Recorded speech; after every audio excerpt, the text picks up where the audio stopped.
The most interesting museums in Athens, of course, tend to escape the notice of most tourists who come to the Greek capital. In this video, I'll tell you about the 5 very best museums in the city, in my opinion, which are sure to leave a lasting impression on you. And, naturally, I've saved the most fascinating one for last.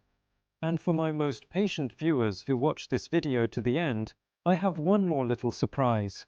My name is George Esperidis, and I am the author of what is perhaps the very best guidebook to Athens.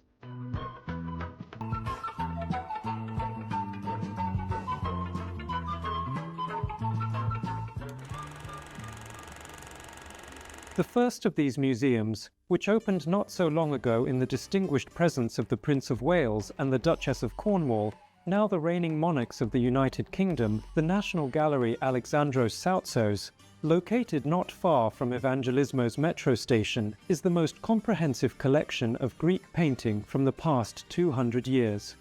Incidentally, not only Greek painting. In the National Gallery's collection, you'll also find several works by El Greco himself, Eugene Delacroix, and even Russian painters. Of course, the most fascinating part of this museum is its extensive collection of 19th century Greek portraitists. For those who are interested in art and painting, this museum will be especially fascinating, but it can still delight you even if your interest in art is rather superficial, because on the top floor of the museum there's a wonderful cafe with panoramic windows and a marvelous view of the city centre. All of us have at some point heard something about the history of ancient Greece, the Peloponnesian Wars, the wars with the Persians, Pericles, Miltiades, and all those Thermopyles. But what is the history of modern Greece like? A comprehensive answer to this question is provided by the exhibition at the National Historical Museum, housed in the old Greek Parliament building not far from the Square of Tares. I wrote in detail about this square, as well as the museum, in my guidebook to Athens. For 60 years, the Parliament of the Greek Kingdom sat in this palace. Incidentally, within its walls, the short-lived Second Greek Republic was once proclaimed. And perhaps the most valuable thing in this museum, apart from, of course, the collection of personal belongings of Greek kings and prime ministers, is the Greek Parliament's Assembly Hall, preserved in its original state, where, if you're lucky, you might even get to sit in the comfortable leather chair of a Greek MP. Vasily Kandinsky, El Greco. Who else did I forget to mention? And Salvador Dali isn't there, so that's that. Vincent van Gogh, Pablo Picasso, Claude Monet, Henri de Toulouse-Lautrec, Vasily Kandinsky, El Greco. Masterpieces by all these marvelous artists are gathered in a single private museum in the art gallery of the Basil and Elise Goulandris Foundation, not far from Athens' Panathenaic Stadium, Kalamamaro. This delightful museum opened quite recently, after an extensive renovation, and both lovers of classical and avant-garde art will find a place to spend several hours of their time here.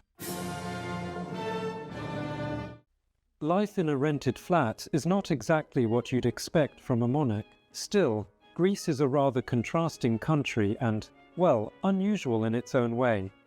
That's why the first king of Greece, Otto of Bavaria, a Bavarian-born Catholic prince, spent the early days of his reign living in a rented flat, or rather, a leased house on the outskirts of the city, while waiting for his royal palace to be completed. This house, with all its interiors and a marvelous collection of personal belongings of the first Greek monarchs, as well as those of subsequent owners, members of the 19th century Greek aristocracy, is today the City Museum of Athens. For a relatively modest fee, you can see the splendid library of the first Greek king, his improvised temporary throne room, his study, and the tea room of the first Greek queen, Amelia. And, of course, I've saved the most interesting museum for last. The Museum of Ancient Greek Technology has some bad news for you if you were convinced that the Athenian Acropolis, as well as the famous pyramids of Giza, were built by aliens. In this museum, not only will they vividly demonstrate to you, but they'll also let you try out for yourself the most mind-blowing technologies of the ancient Greeks, thanks to which all those magnificent masterpieces of world architecture were built, of which today only rather pitiful ruins remain. And lifting cranes, mechatronic devices that pour wine, Plato's alarm clock, Alexander the Great's telegraph, all this and much more you'll see in the exhibition of the Museum of Ancient Greek Technology in the Koukaki district of Athens, just 10 minutes from Syntagma Square.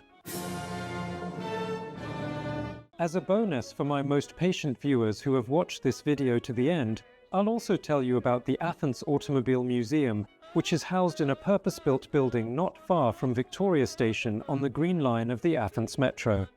This museum features not only cars from the private collections of Greek officials, but also vehicles that were once almost Greek-made. The thing is, in the 20th century, many global automotive giants had their own small assembly plants in the Greek kingdom.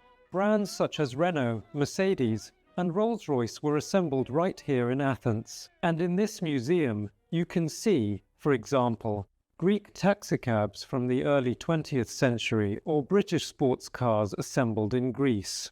Of course, all the links to the websites of these museums for booking tickets and further information will be in the description of this video. So, follow the instructions, buy good guidebooks, and see you in Athens.